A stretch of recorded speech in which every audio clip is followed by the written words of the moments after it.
ناظرین، رات گئے امریکہ اور ایران کے درمیان ایک مرتبہ پھر میزائل اور ڈرونز کا تبادلہ ہوا ہے۔ شپ ہے اس کو میزائل یا ڈرون سے نشانہ بنایا اور دیگر امریکہ نے بھی جزیرہ کشم اور جزیرہ سرک میں موجود ایران کی ریڈار فیسلٹیز پر ڈرون کے ساتھ نشانہ بنایا۔ ریڈار ففتھ فلیٹ بحرین میں موجود ہے،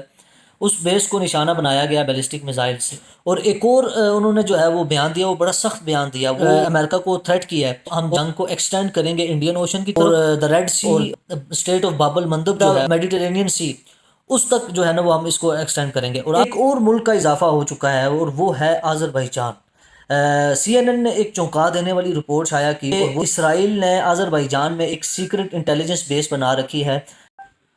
بسم اللہ الرحمن الرحیم، میں ہوں حمزہ شفقت ستی اور آپ دیکھ رہے ہیں دا ایکزیوم گلوبل۔ ناظرین، رات گئے امریکہ اور ایران کے درمیان ایک مرتبہ پھر میزائل اور ڈرونز کا تبادلہ ہوا ہے۔ ایران کے مطابق 4 آئل ٹینکرز نے پرشین اسٹریٹ گلف اتھارٹی جو ایران نے بنائی تھی اس کی خلاف ورزی کی، اور بار بار وارننگز دینے کے باوجود انہوں نے گزرنے کی کوشش کی۔ تو ایران کا کہنا ہے کہ انہوں نے ان میں سے ایک جو شپ ہے اس کو میزائل یا ڈرون سے نشانہ بنایا اور دیگر 3 جو شپس ہیں وہ واپس مڑ گئی۔ شپس کو ہٹ کرنے کے رسپانس میں امریکہ نے بھی جزیرہ کشم اور جزیرہ سرک میں موجود ایران کی ریڈار فیسلٹیز پر ڈرون کے ساتھ نشانہ بنایا ان ریڈار فیسلٹیز کو، اور اس کے رسپانس میں جو IRGC نے بھی رسپانس دکھایا، اور امریکی جو بیسز ہیں کویت میں اور بحرین میں ان کو نشانہ بنایا، جو ففتھ فلیٹ بحرین میں موجود ہے، اس بیس کو نشانہ بنایا گیا بیلسٹک میزائل سے۔ اور ناظرین، مشرق وسطیٰ کی سیاست میں ایک اور ڈیولپمنٹ دیکھنے کو ملی کہ جو محسن رضائی ہیں ایرانی سپریم لیڈر کے ایڈوائزر، انہوں نے CNN کو انٹرویو دیتے ہوئے ایک اہم شرائط جو ہے وہ رکھ دی، اور وہ یہ کہ انہوں نے کہا کہ اگر ٹرمپ، یہ شرط رکھی کہ اگر ٹرمپ مذاکرات کو سیریس لینا چاہتے ہیں، وہ کہتے ہیں کہ سنجیدگی کے ساتھ مذاکرات کرنا چاہتے ہیں، تو وہ $24 بلین جو ایران کے فروزن ایسٹس ہیں وہ ریلیز کرے۔ تو اگر وہ ریلیز کرتے ہیں تو یہ صدر ٹرمپ کے لیے، ان کا مزید کہنا تھا کہ یہ صدر ٹرمپ کے لیے ایک ٹیسٹ کیس ہوگا کہ اگر وہ $24 بلین اگر وہ فروزن ایسٹس کی مد میں ریلیز کرتے ہیں تو ایران یہ سمجھے گا کہ وہ مذاکرات کے لیے سیریس ہیں، اور ایران بھی جو ہے اپنی طرف سے ایک سیریس رسپانس دے گا۔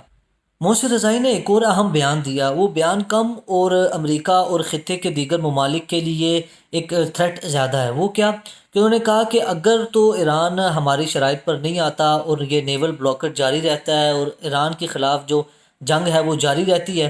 تو پھر ہم اسٹریٹ آف ہارمز کے ساتھ ساتھ جو ہم جنگ کو ایکسٹینڈ کریں گے انڈین اوشن کی طرف، اور دا ریڈ سی اور اسٹریٹ آف باب المندب جو ہے وہاں تک ایکسٹینڈ کریں گے، اور دا میڈیٹرینین سی،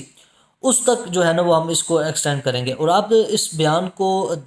دھمکی امیز بیان کو، اس سے سمجھ سکتے ہیں اسٹریٹ آف ہارمز جیسے انہوں نے بلاک کی اور کیسے کیسے کانسیکوینسز آئے، اکانومک جو ہے وہ خطے کے ممالک کو اکانومیکلی جو ہے نا وہ مشکلات کا سامنا کرنا پڑا۔ اور اگر اسٹریٹ آف ہارمز کے ساتھ ساتھ انڈین اوشن تک کی جو وار ایکسٹینڈ ہو جاتی ہے اور باب المندب اسٹریٹ تک ایکسٹینڈ ہو جاتی ہے اور ریڈ سی اور میڈیٹرینین سی وہاں تک ایکسٹینڈ ہو جاتی ہے، تو آپ اس کے کانسیکوینسز کیا ہو گئے وہ اسٹریٹ آف ہارمز کے بند ہونے سے آپ اس کا اندازہ لگا سکتے ہیں۔ مڈل ایسٹ کی اس وار سچویشن میں جہاں قطر،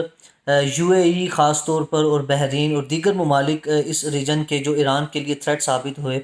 وہیں ایک اور ملک کا اضافہ ہو چکا ہے اور وہ ہے آذربائیجان۔ CNN نے ایک چونکا دینے والی رپورٹ شائع کی اور وہ یہ کہ اسرائیل نے آذربائیجان میں ایک سیکرٹ انٹیلیجنس بیس بنا رکھی ہے، جہاں سے وہ موساد کے ایجنٹس اور اسپیشل جو آپریشن ٹروپس ہیں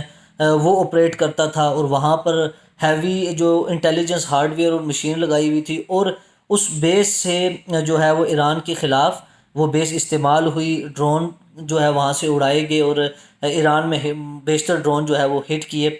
اور اہم بات CNN میں اپنی اس رپورٹ میں اہم بات یہ کی کہ جو IRGC کی جو انٹیلیجنس ڈویژن کے جو ایک بااثر شخصیت تھے،